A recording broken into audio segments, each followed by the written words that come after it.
pak ctíme to naše děcko. Roberte, můžeme to pokřít?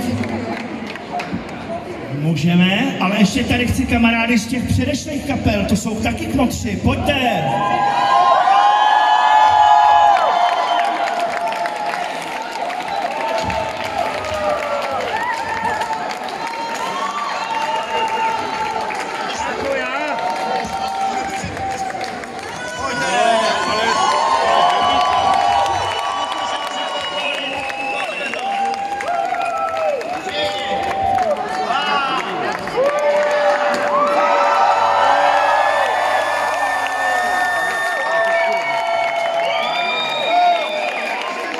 Helmutová stříkačka!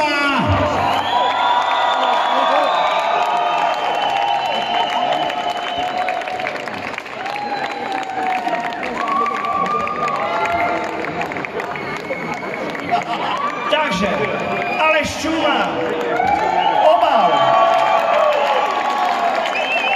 basák Helmutové stříkačky, dlouholetý, Radim Fiala, dlouholetý kámoš.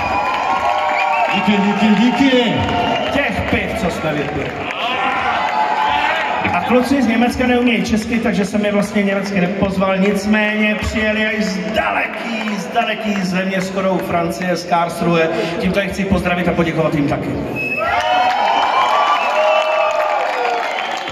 A jako Luděk Sobota v neposlední řadě, teda děkuji ještě vám, že jste přišli to s náma oslavit, protože to je bezvá akce. Uděláme si bezva mejdlo s dobrým pivem. Pojďme na to!